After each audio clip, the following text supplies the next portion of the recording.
Richard, keep my wedding rings and tell Alex and Jacob how much I loved them, and that this is not their fault.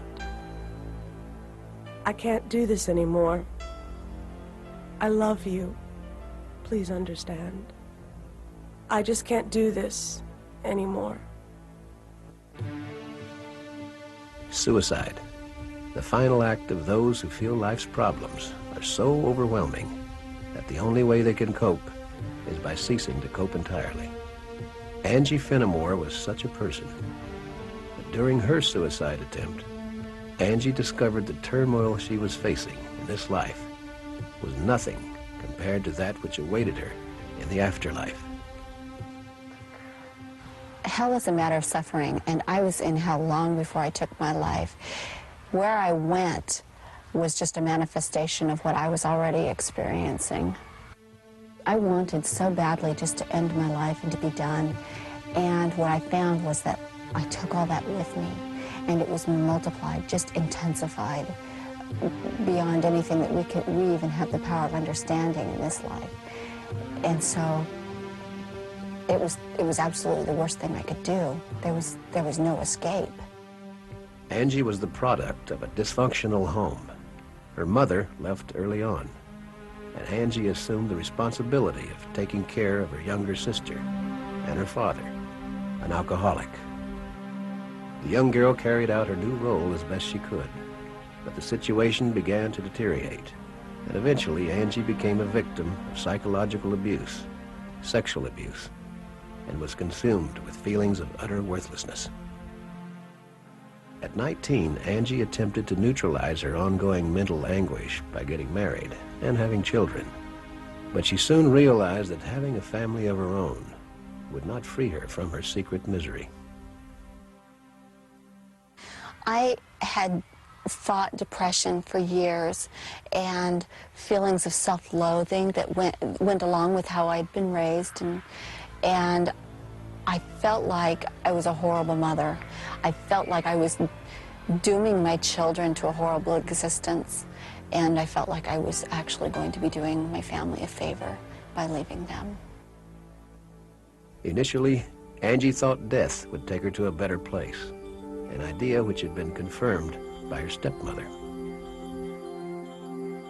She had gone up to the corner of the room and seen her body when she had suffered a car accident. She had talked about being embraced by love and warmth and peace and not wanting to return back to her body.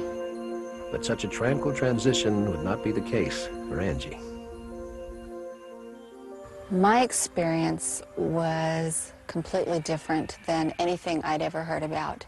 I had a concept of hell, but this was nothing like what I was anticipating at all. Traditionally, hell has been thought of as the final destination for unrepentant sinners and evildoers. Images of lost souls suffering an existence of eternal torment in a pit of fire are familiar. But Angie's experience of the nether world was not one of physical suffering. Instead, she found hell to be a place of unrelenting emotional distress. Angie's journey into the abyss began one cold January morning when, after failing to end her life by slashing her wrist, she took an overdose of pills and laid down on a couch to die. When I was dying, I could feel this tremendous energy encompass me, and I could feel my spirit and my body separating. And it was very powerful and far more real than anything I've experienced in this life. As her spirit left her body, Angie became aware of images racing toward her. What I saw was actually my very first memory, and that was of being born. And I saw my mother looking at me and cradling me, and then I went through every moment of my life just exactly as I had lived it, only I felt everybody's feelings. I felt it from everybody's perspective, and I had a completely renewed understanding of what my life had been like and what my parents had really been like and what they were trying to do. And I found it very interesting that my mother was such a significant part of my life. I'd forgotten most of my memories with her because she had left when I was 9.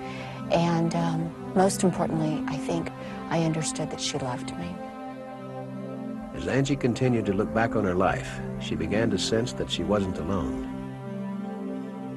I could feel a presence with me. I could feel a person with me. I knew he was male, and I knew he was viewing my life with me. Eventually, Angie's review of her life ended as it began, with her suicide. I went all the way to the point where I was lying there on the couch, and at that point I was surrounded by darkness. Angie then felt herself descending into another plane of existence, where she became aware of other disembodied spirits who had chosen the path of self-destruction. They were all kind of mumbling to themselves, completely self-absorbed, caring nothing about anybody else there or about anything but themselves. What was going on was that these people were reliving this worst experience over and over and over again, reliving this agony that they were in, this turmoil, whatever it was that had caused each of them to take their lives. Angie, as well, might have been doomed to this ironic existence for all eternity had she not been called upon. I heard a voice, and it said, "Is this what you really want?" And I looked to see where the voice was coming from. The words had come from above. I could see a pinpoint of light that looked just like a little star, and it grew in intensity and came toward me very quickly. But the light wasn't a star. It was a being who was made of light. And as he approached, I realized that this was God. I didn't have to be told. It was like the universe reverberated his name. And then he said, "You can't take your life. It's not yours to take. And life is supposed to be hard. You have to pass through these things. All of us have done this." And I was filled, as he spoke to me, with understanding about the purpose of life and what we're doing here and how important it is to think about how you treat other people. And then I felt another presence standing next to him. And I realized it was the same being that had been next to me during my life review. Though Angie could not see this second presence, she sensed an inexplicable connection with him. I could feel this incredible love and peace and compassion coming from him, and pain as well. And I knew that this was for what I had done. And then I heard him say, and I still couldn't see him, but I heard him say, "Don't you understand? I've done this for you."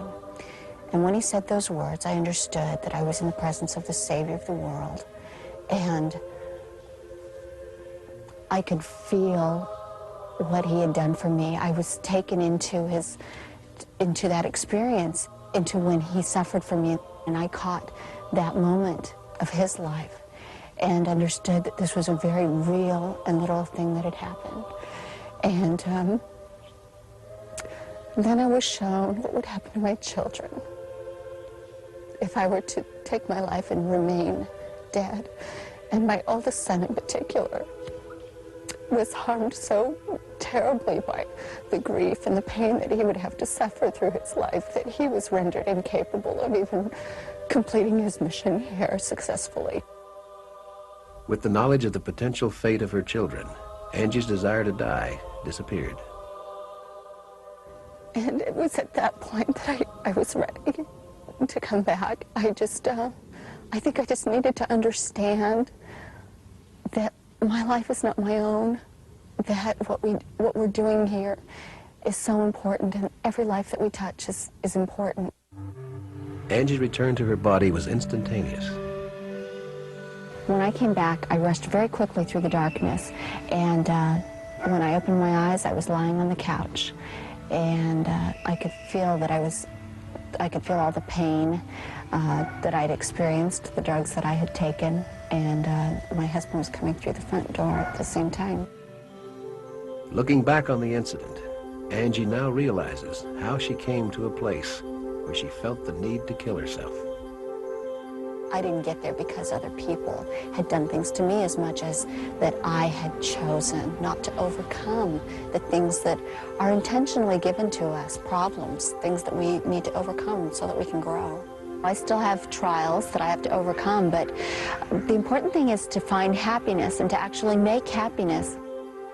Recently, Angie gave birth to her third child, David, and the happiness which his presence has brought to her is clear.